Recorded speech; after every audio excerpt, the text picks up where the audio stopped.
Hello વિદ્યાર્થી મિત્રો, જો વિડીયો ઝાંખો દેખાતો હોય તો સેટિંગમાં જઈને ક્વોલિટીમાં જઈને હાયર પિક્ચર ક્વોલિટી અથવા 720 પિક્સલ ઉપર ક્લિક કરી નાખવાનું, એટલે તમારો વિડીયો એકદમ ક્લીન દેખાશે.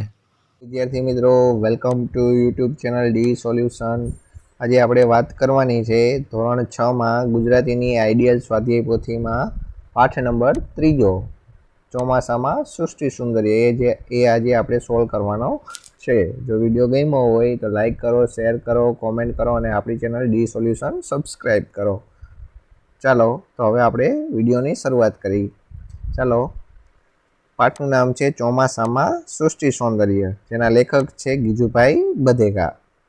ચાલો તો સૌથી પહેલાં આવે છે વિકલ્પો. એમાં પહેલો વિકલ્પ છે કે કોના કોના દ્વારા મેઘનું સ્વાગત દિવસ રાત થઈ રહ્યું છે? તો જવાબ આવશે આપેલા તમામ, એટલે કે પક્ષીગાન દ્વારા, દેડકા દ્વારા અને તમરાના તીણા સ્વરો દ્વારા. પછી આગળ બીજા નંબરનું, ચોમાસામાં નવજીવન પામીને કોણ આમ તેમ ઘૂમવા માંડ્યું છે? તો જવાબ આવશે કે એ ઝીણા જીવડાઓ. પછી ત્રીજા નંબરનું, લેખક ચોમાસામાં બાળકોને શું કરવાનું નથી કહેતા? તો જવાબ આવશે ડી સૂઈ રહેવાનું. પછી આગળ ચોથા નંબરનું, લેખક ચોમાસામાં બાળકોને શું શું જોવાનું કહે છે? તો જવાબ આવશે આપેલા તમામ, એટલે કે આનંદથી નાતી ભેંસો, દોડાદોડ કરતા કૂતરા અને એક બાજુ ઊભેલા ગધેડા.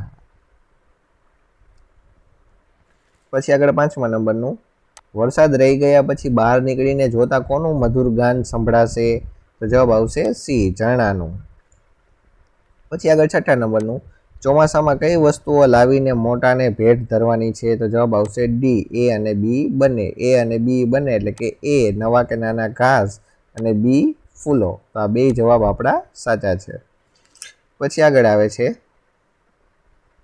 ખાલી જગ્યા પૂરો. ચાલો, એમાં પેલી ખાલી જગ્યા, ચોમાસામાં આકાશે વાદળા વારંવાર ચડી આવે છે? તો જવાબ આવશે વાદળા. પછી બીજા નંબરનું, ચોમાસામાં ધરતી માતા લીલી સાડી ધારણ કરે છે? તો જવાબ આવશે લીલી. પછી આગળ ત્રીજા નંબરનું, વરસાદમાં ધરાઈને નાનારા કબૂતર અને બીજા પક્ષીઓને જુઓ? તો જવાબ આવશે કબૂતર. પછી ચોથા નંબરનું, વરસાદથી કાયર થઈને ગધેડા એક બાજુ ઊભા રહી જાય છે? તો જવાબ આવશે ગધેડા. પછી પાંચમું, ગામડાની સીમમાં કોઈ ઘટામાં બેસીને કોયલ કૂજતી હશે? તો જવાબ આવશે ઘટામાં. પછી આગળ છઠ્ઠા નંબરનું, લીમડા કે પીપળાના ઝાડે કાગડાના મોટા માળાઓ જણાશે? તો જવાબ આવશે કાગડાના. પછી આગળ સાતમું, શક્કરખોરોને છાતી પીળી હોય છે અને એ પીળી છાતી વચ્ચે કાળો લાંબો પટ્ટો હોય છે? તો જવાબ આવશે શક્કરખોરો. ચાલો પછી આગળ આવે છે ખરા કે ખોટા. એમાં પેલું, ચોમાસામાં ક્યારેક આકાશમાં વાદળા ચડી આવે છે? તો જવાબ આવશે ખોટું, ક્યારેક ના આવે, ચાલુ જ હોય. પછી બીજા નંબરનું, કેટલાક વૃક્ષો નૃત્ય કરીને વરસાદને વધાવે છે? તો જવાબ આવશે સાચું. પછી ત્રીજા નંબરનું, વરસાદ પછી તાજગી આપનારી હવાથી સૂઈ જવાનું ચેતન આવે છે? તો જવાબ આવશે ખોટું. પછી ચોથું, બપૈયે ભાગ્યે જોવા મળે છે અને તેનો બોલ અવશ્ય સંભળાશે? તો જવાબ આવશે સાચું. પછી આગળ પાંચમું, ચોમાસામાં આકાશમાં મેઘધનુષ જોઈને બાળકોનો હર્ષ સમાશે નહીં? તો જવાબ આવશે સાચું. પછી આગળ છઠ્ઠા નંબરનું, ચોમાસામાં નિશાળ અને ઘરના બારણા ખુલ્લા મૂકીને વરસાદને નિહાળવો જોઈએ? તો જવાબ આવશે સાચું. ચાલો પછી આગળ નવો પ્રશ્ન. નીચેના પ્રશ્નોના એક એક વાક્યમાં ઉત્તર આપો. એમાં પહેલું, મેઘના જળ એટલે કે વરસાદ કહેવાય, પૃથ્વી પર કેવી રીતે ઉતરી આવે છે? તો એટલે કે પૃથ્વી પર કેમ આવે છે? તો એનો જવાબ આવશે કે આકાશે વાદળા વારંવાર ચડી આવે છે, એટલે કે વાદળા ભરાય છે અને કોઈ વાર ગર્જના એટલે કે વીજળીના દેકારો થાય, વીજળી સાથે, તો ક્યારેક ગર્જના વિના મેઘના જળ પૃથ્વી પર ઉતરે છે. બરાબર, ક્યારેક વીજળીના અવાજ સંભળાય અને ક્યારેક વીજળીના વગર અવાજે પણ વરસાદ પડી જાય છે. પછી બીજા નંબરનું, ચોમાસામાં કોણે નવજીવન ધારણ કરીને આમ તેમ વિચારવા માંડ્યું છે? તો એનો જવાબ આવશે કે ચોમાસામાં અનેક પ્રકારના ઝીણા જીવડાઓએ નવજીવન ધારણ કરી આમ તેમ વિચારવા માંડ્યું છે, એટલે કે ફરવા માંડ્યું છે. વિચારવા એટલે કે ફરવા માંડવું છે. પછી આગળ ત્રીજા નંબરનું, નદીની રેતના કાંકરા કેવા છે? તો એનો જવાબ આવશે કે નદીની રેતના કાંકરા કોઈ ધોળા, કોઈ કાળા, કે કોઈ તફકીરી, કે કોઈ લીલા છે. પછી આગળ ચોથા નંબરનું, મોરને ક્યાં નાચતો અને પીછાને પસારતો જોઈ શકાશે? તો એનો જવાબ આવશે કે મોરને ખેતરમાં, ઝાડ નીચે કે ટેકરા પર નાચતો અને પીછાને પસારતો જોઈ શકાશે. પછી આગળ 5મા નંબરનું, ચોમાસામાં બાળકોનો હર્ષ ક્યારે સમાતો નથી? તો એનો જવાબ આવશે કે ચોમાસામાં કોઈક વાર જ્યારે આકાશે ઇન્દ્રધનુષ ખેંચાયેલું દેખાય ત્યારે બાળકોને હર્ષ સમાતો નથી, એટલે કે બાળકો એકદમ આનંદિત થઈ જાય છે મેઘધનુષ્ય જોઈને. પછી આગળ 6ઠ્ઠા નંબરનું, બાળકોના વરસાદની નદીઓ પર પુલ કેવી રીતે બાંધી શકે છે? તો એનો જવાબ આવશે કે વરસાદનું નાનકડું વહેણ જતું હોય તેના પર પૂઠા, લાકડા કે ચીકણી માટીની મદદથી બાળકો નાનકડા પુલ જેવી રચના કરી શકે છે. ચાલો પછી આગળ 9મો પ્રશ્ન, નીચેના પ્રશ્નોના ટૂંકમાં ઉત્તર આપો. એમાં પહેલું, વીજળી કેમ જતી હશે? તો એનો જવાબ આવશે કે આકાશમાં વિપરીત ઉર્જાવાળા વાદળો હોવાથી ઉમળતા અને ઘૂમડતા રહે છે. બરાબર, આ વિપરીત દિશામાં જતા વાદળો એકબીજા સાથે અથડાય છે, પરિણામે તેના થનાર ઘર્ષણથી શું થાય છે? તો કે વીજળી પેદા થાય છે. એટલે કે જ્યારે પવન આવતો હોય જેના લીધે વાદળો શું થાય? એકબીજા સાથે ઘસાય છે, ઘર્ષણ થાય છે. આથી આપણને શું પેદા થાય છે? તો કે વીજળી પેદા થાય છે. પછી આગળ 2જા નંબરનું, આપણે વરસાદ ગાજે છે એમ કહીએ છીએ ત્યારે ખરેખર શું થઈ રહ્યું હોય છે? તો એનો જવાબ આવશે કે આપણે વરસાદ ગાજે છે એમ કહીએ ત્યારે ખરેખર આકાશમાં વિપરીત દિશામાં જતા વાદળો એકબીજા સાથે અથડાય છે અને ગડગડાટ ભર્યો અવાજ થાય છે. વિપરીત એટલે કે એકબીજાની સામસામે અથડાય છે ત્યારે આપણને ગર્જના સંભળાય છે. પછી 3જા નંબરનું, ઝાડ આખો દિવસ હલતું અને નંદી સાથે રમતું સાથી દેખાય છે? અથવા બાવળનું ઝાડ હલતું હતું એમ કેમ ખબર પડી? બંને પ્રશ્ન એક જ છે, બરાબર છે, વચ્ચે અથવા આપેલું છે એટલે. ચાલો તો એના જવાબમાં કે ઝાડનો છાંયો નદીના પાણીમાં પડે છે. નદીના વહેતા પ્રવાહને કારણે તેનો છાંયો હલે છે, ઊંચો નીચો થાય છે. આથી એવું કહેવાય કે ઝાડ આખો દિવસ હલતું અને નદી સાથે રમતું દેખાય છે. પછી આગળ 4થા નંબરનું, કાગળની હોડી બનાવનારા નિશાળિયા જ હશે એવું ગીજુભાઈને શા માટે લાગ્યું? એટલે આ ગીજુભાઈ આપણા પાઠના લેખક છે, એને એવું કેમ લાગ્યું કે કાગળની હોડી બનાવનારના નિશાળના છોકરા જ હશે?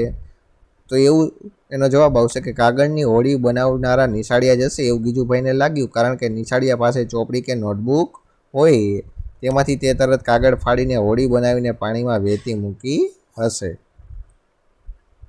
પછી આગળ 5મા નંબરનું, એવા કયા જંતુઓ કે જીવો છે જે તમને ખાસ ચોમાસામાં જ જોવા મળે છે? તો આપણે ચોમાસામાં જીવજંતુ કયા કયા જોવા મળે? તો કે દેડકા, ભરવાડ, કાનખજૂરા, ઝાંઝરું, વીછી, નાના નાના ફૂદડા, પાંખાડા મકોડા એટલે ઉડવાવાળા મકોડા, ગંદકીમાં થતી ઈયળો વગેરે ખાસ ચોમાસામાં જોવા મળે છે. પછી આગળ 6ઠ્ઠા નંબરનું, શક્કરખોરો કોને કહેવાય છે? તો એનો જવાબ આવશે કે થોર, કરેણ, ફૂલઝાડ કે વેલ પાસે ઉડતું અને ફૂલોમાંથી રસ ચૂસતું પક્ષીને શું કહેવાય છે? તો કે શક્કરખોરો કહેવાય છે. પછી આગળ 7મા નંબરનું, શક્કરખોરાનું 2-3 વાક્યોમાં વર્ણન કરો. એના જવાબમાં કે થોર, કરેણ, કોઈ ફૂલઝાડ કે વેલ પાસે ઉડતું અને ફૂલોમાંથી રસ ચૂસતું પક્ષીને શું કહેવાય છે?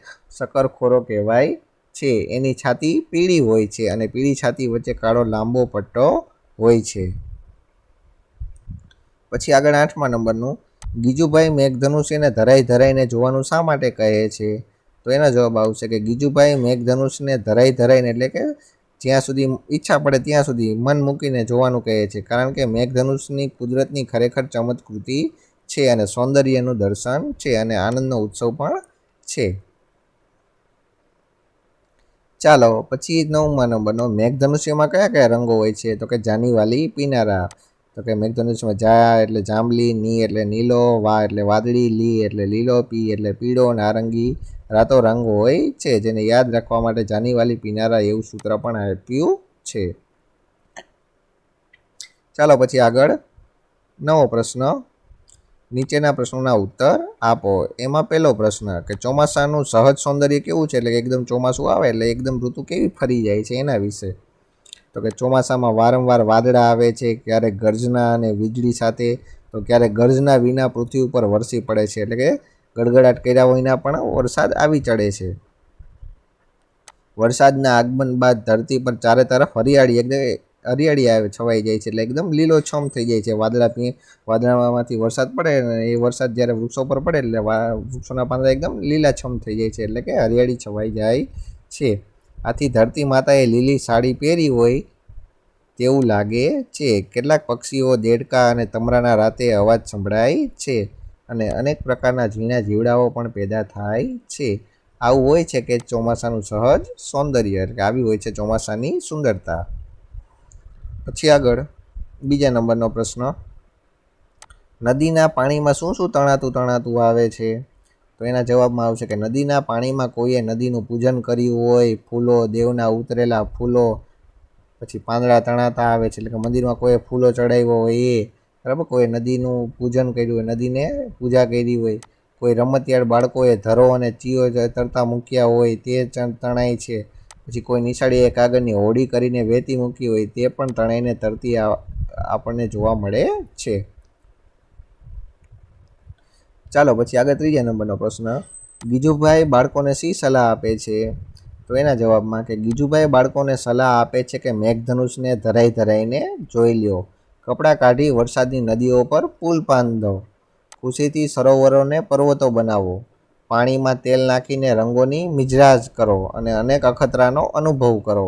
ચોમાસું આવ્યું છે, નિશાના બારણા ખુલ્લા મૂકો, ઘરના બારણા ખુલ્લા મૂકો અને કુદરતમાં ખેલવા નીકળો, એટલે કુદરતની અંદર તમે રમવા નીકળો. ચાલો પછી આગળ ચોથા નંબરનો પ્રશ્ન, બાળકો ચોમાસામાં કયા કયા અખતરાનો અનુભવ કરી શકે છે? એટલે કે બાળકો કયા કયા ખતરો કે ખિલાડીના સ્ટન્ટ કરતા હોય છે એના વિશે આપણે જોઈએ. તો કે અનુભવ 1, કે વરસાદનું પાણી વહેતું હોય તો તેની નજીકમાં નાનકડો ખાડો કરે અને તે ખાડામાં ધીરે ધીરે પાણી ભરાઈને ખાડો ભરાઈ જાય છે, આવું કરતા હોય. પછી અખતરો બીજો કરે કે ચોમાસામાં વરસાદના વહેણ પર પ્લાસ્ટિક કે રબરના ચપ્પલ કાઢીને મૂકતા હોય છે, તે હોડી કે તરાપાની જેમ તરતી આગળ વહી જાય છે, એટલે આવું પણ કરતા હોય બાળકો, બરાબર, પોતાના ચપ્પલ કાઢીને પણ શું કરતા હોય છે, અંદર તરવા મૂકી દેતા હોય છે, જાણે હોડી જાતી હોય એમ, બરાબર.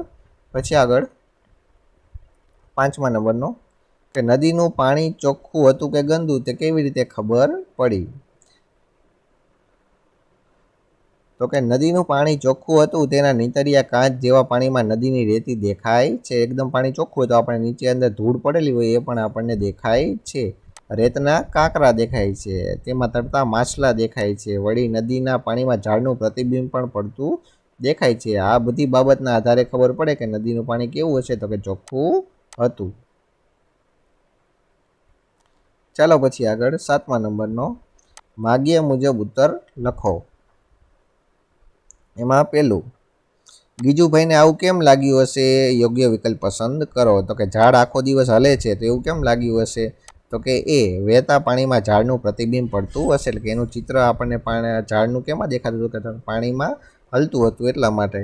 પછી બીજા નંબરનું, ધરતીએ લીલી સાડી ધારણ કરી છે એવું ગીજુભાઈને કેમ લાગ્યું? તો કે જવાબ આવશે બી, તો કે બધે લીલું ઘાસ ઉગી નીકળ્યું હોય છે વરસાદ થાય એટલે. પછી ત્રીજા નંબરનું, નદીના પાણી ફૂલોને નચાવે છે આવું ગીજુભાઈને કેમ લાગ્યું? તો જવાબ આવશે બી, તો કે ચોમાસામાં ઉછળતા નદીના પાણી સાથે ફૂલ પણ શું થાય છે? તો કે ઉછળે છે. પછી આગળ ચોથા નંબરનું, મરેલા મકોડાનો પથારો, એટલે કે એવું ગીજુભાઈને કેમ લાગ્યું? તો કે બી, મરેલા મકોડા જમીન પર એવી રીતે પથરાય હોય કે જાણે કાળી પથારી પાથરી હોય, બરાબર. ચોમાસામાં જીવાય એટલી બધી થઈ જાય કે રાતે આવ્યા હોય લાઇટમાં અને દિવસે તમે જુઓ તો એનું મૃત્યુ થઈ જાય છે અને જાણે કે પથારીના ઢગલા કરી હોય એવા ઢગલા પણ આપણને જોવા મળે છે. પછી આગળ 5મા નંબરનું, પાણીમાં તેલ નાખી રંગોની મિજલસ કરો. એવું કેમ લાગ્યું? તો કે સી, પાણીમાં તેલ નાખી ઉદ્ભવતા વિવિધ રંગોને નિહાળો. પછી આગળ 6, દેવોને ઉતરેલા ફૂલો અને પાંદડા ફેંક્યા છે. તો જવાબ આવશે બી, દેવોને ચડાવેલા ફૂલો અને પાંદડા લોકો નદીના પાણીમાં પધરાવે છે. ચાલો પછી આગળ બીજા નંબરનું, આપેલા એક શબ્દ સમૂહ વાંચો ને તેને લાગુ પડતા વિભાગમાં લખો. જો આ શબ્દ સમૂહ વાંચો એટલે કે ચોમાસાને લગતા હોય તો એમાંથી આ શબ્દ તમારે આટલા ફકરામાંથી તમારે ગોતીને લખવાના છે. તો કે ચોમાસાને લગતા કયા આવે? તો કે લીલું આવે, મેઘ, ઇન્દ્રધનુષ, મેઘધનુષ, નીતર્યું, ફૂલડા, પાંખોડા, માકડા, ગર્જના, બરાબર. પછી ચોમાસું જીવો, એટલે કે ચોમાસામાં કયા કયા જીવો જોવા મળે છે? તો કે દેડકા, ભરવાડ, મોર, કાનખજૂરા, ઝાંઝરું, વીછી, માછલા, કરડું અને ફૂદડા. પછી ત્રીજું, જગ્યા કે વસ્તુની વિશેષતા દર્શાવતા હોય, બરાબર. તો કે જગ્યા કઈ કઈ હોય તો કે તીણી, ઝીણું, સહજ, ધોળું, રંગબેરંગી, કાળું, આજુબાજુ તફકીર્યું, મોટું, નાનું, ચોખ્ખું, આખું, જાડું, ઊંચું અને નીચું. પછી ચોથા નંબરનો, નદીને લગતા હોય કોઈ શબ્દ તો કે જળ, પૂર, રેતી, કાંકરા, તળિયું, વેવું, છીપલા, શંખલા હોય, ભેખડ અને કાંઠો. પછી આગળ પક્ષીઓને લગતા તો કે મધ ચૂસવું, શક્કરખોરો, પીછા, લીમડા, પીપર, કાગડો અને માળો.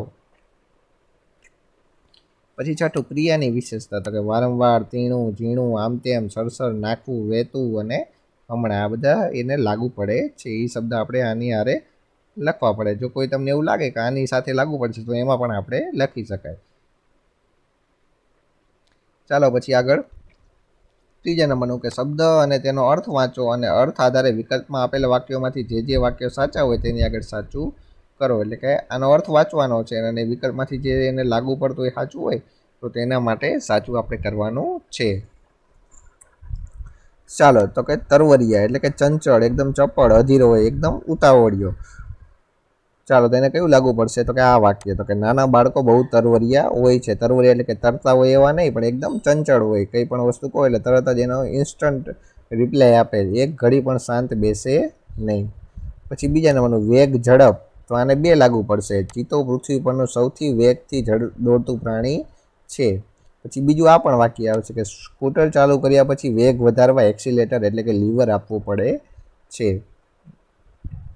પછી આગળ ત્રીજા નંબરનું નાજુક એટલે કે એકદમ મુલાયમ, કોમળ, મૃદુ. તો હવે શું હોય એનું તો કે નાના બાળકોના હાડકા એકદમ કેવા હોય છે તો કે નાજુક હોય છે. પછી આગળ ચોથું, હર્ષ અને આનંદ. હર્ષ એટલે કે આનંદ. આ પ્રવૃત્તિ વિદ્યાર્થીઓને પોતાની જાતે કરી તે જોઈને શિક્ષકને હર્ષ થયો. પછી બીજું આ પણ વાક્ય આવશે કે ખોખોમાં અમારી ટીમ જીતેલી ટીમ અમે હર્ષથી કિકિયારીથી કરી ઉઠ્યા. એકદમ હર્ષ એટલે કે આનંદથી. પછી આગળ પાંચમું, સૌંદર્ય એટલે કે સુંદરતા, મનોહરતા. તો એનું શું આવશે કે સૂર્ય સુંદર જ હોય છે, તેમાં વળી વાદળના રંગ સૌંદર્ય વધારી દે છે. પછી આ એક આવશે કે મીનાક્ષી દેખાવે તો સુંદર છે, તેનો સારો સ્વભાવ તેના સૌંદર્યમાં વધારો કરે છે. ચાલો પછી ભોંય એટલે કે તળિયું એટલે કે જમીન, બરાબર. ચાલો પછી એમાં આ બંને વાક્ય લાગુ પડશે. દેડકો તો ભોંયમાં બેસીને સૂતા સૂતાને વરસાદ દેખીને બહાર આવ્યો. ભોંય પર પથારી કરીને સૂતેલા મહાત્મા જાગ્યા. ચાલો પછી આગળ આવે છે મિજલસ એટલે કે સભા, મેળાવડો. એકદમ બધા ભેગા થયા હોય, આપણે નેતાઓની સભા હોય ને એના જેવી.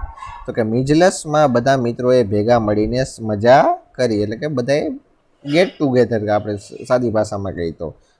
પછી આગળ ચોથો પ્રશ્ન કે કૌંસમાંથી યોગ્ય વિકલ્પ પસંદ કરી ખાલી જગ્યા પૂરો. આ તમારે કૌંસમાં જે આપ્યા છે એના શબ્દનો ઉપયોગ કરીને તમારે ખાલી જગ્યામાં જે યોગ્ય લાગે એની યારે તમારે શું કરવાનું છે તો કે ખાલી જગ્યા પૂરવાની છે. ચાલો એમાં પેલી છે કે મેં દોડની હરીફાઈમાં ભાગ લીધો તેથી હું ઝડપથી દોડીશ. તો જવાબ આવશે ઝડપથી. પછી આગળ બીજા નંબરનું કે વરસાદ પડવાથી રસ્તાની માટી ચીકણી થઈ ગઈ તેથી હું હવે સાચવીને ચાલીશ. તો જવાબ આવશે સાચવીને. પછી ત્રીજા નંબરનું હાથમાં રંગ લાગી ગયો છે તેથી હું હાથ ઘસી ઘસીને ધોઈશ. તો જવાબ આવશે ઘસી ઘસીને. પછી આગળ મંજુલા ખૂબ આગળ પહોંચી ગઈ છે તેથી તેને ઊભી રાખવા હું મોટેથી બૂમ પાડીશ. તો જવાબ આવશે મોટેથી. પછી પાંચમું, મામીએ લાપસી રાંધી છે તેથી હું ધરાઈને જમીશ. તો જવાબ આવશે ધરાઈને. પછી આગળ છઠ્ઠું, દાદાને હવે ઓછું સંભળાય છે તેથી હવે તે મોટેથી બોલે છે. તો જવાબ આવશે ઓછું અને બીજી ખાલી જગ્યામાં આવશે મોટેથી. પછી આગળ સાતમું, ગ્રાહક ગુસ્સે થઈને બોલતા હતા પણ વેપારીએ શાંતિથી જવાબ આપ્યો. તો પેલી ખાલી જગ્યામાં ગુસ્સે થઈને, તો વેપારીએ શાંતિથી જવાબ આપ્યો. હવે જો અહીંયા તમે આડું ઓડું કરી નાખો કે ગ્રાહક શાંતિથી બોલતા હતા તો વેપારી ગુસ્સે થઈને જવાબ આપ્યો, તો એવું થાય નહીં. એટલે આ રીતનું આવશે, બરાબર. એટલે આપણી રીતે સેટ કરવાનું વાક્યને. ચાલો પછી આગળ આઠમી, નાના છોકરા તો રમતા રમતા લડી પડીને રડતા રડતા હસી પડે. બરાબર. રમતા રડતા લડી ના પડે, બરાબર. રમતા રમતા લડી પડે અને રડતા રડતા શું કરે, હસી પડે. પછી આગળ 9મું, હસતા હસતા રડી પડો અને આંખમાં ખુશીના આંસુ દળદળ કરતા ટપકી પડે. પછી 10મું, દાદાજી ચાલતા ચાલતા પડી ગયા પણ હળવેથી ઊભા થઈને ચાલવા લાગ્યા. ચાલો પછી આગળ 5મો પ્રશ્ન, કૌંસમાંથી યોગ્ય વિકલ્પ પસંદ કરો અને ફકરો પૂરો કરો. તેના આધારે કોષ્ટકનો ઉદાહરણ પ્રમાણે ભરો. ચાલો, એક પહેલવાન જેવો શક્તિશાળી છોકરો હતો. તો આ કૌંસમાંથી શક્તિશાળી એ નીચે ઊભો રહ્યો. એનાથી હલકો હતો તે છોકરા પહેલવાનના મજબૂત ખભા ઉપર ચડી ગયો. એનાથી એ હલકો હતો તે બીજા છોકરાના ખભા ઉપર ચડી ગયો. ચારેયમાં સૌથી ટીણકો હતો તે ત્રીજા ખભા ઉપર ચડી ગયો અને તે ઘણે ઊંચે પહોંચી ગયો. એના હાથમાં સુગંધીદાર કેરી આવી ગઈ અને તે કેવી હતી? તો કે પાકી પણ હતી. ટીણકો તો ત્રીજા છોકરાના ખભા ઉપર જ ઊભા ઊભા ખાવા માંડ્યો. ચાલો પછી આગળ 6થા નંબરનો પ્રશ્ન, અહીં નામ વિશેષતા અને ક્રિયા વિશેષતાની જોડ આપી છે. તેવી બીજી જોડ ઉમેરો અને એના ઉદાહરણ પ્રમાણે વાક્ય બનાવો. ચાલો, નામ અને વિશેષતા આપી છે, બરાબર. ભાષણ તો કેવું હોય? લાંબુ. ટેબલ તો કેવું હોય? એની વિશેષતા લંબચોરસ. મોબાઈલ કેવો હોય? તો કે એની વિશેષતા નવો હોય. દાળ કેવી હોય? તીખી. છોકરી કેવી હોય? હોશિયાર. અહીં ગમે તમે વિશેષતા એની લખી શકો. ચા કેવી હોય? ઠંડી. ગરમ પણ લખી શકો. ઝાડ તો કે ઘટાદાર, બરાબર. એવી રીતના એ ક્રિયા છે. પીરસવું તો કે ઉતાવળે. રમવું તો કે સાચવીને. હસવું તો કે ખડખડાટ. વાંચવું તો કે ઝડપથી, અહીં ધીમેથી લખી શકો. સાંભળવું તો કે ધ્યાનથી. જમવું તો કે ધીમેથી, બરાબર. ચાલો પછી આગળ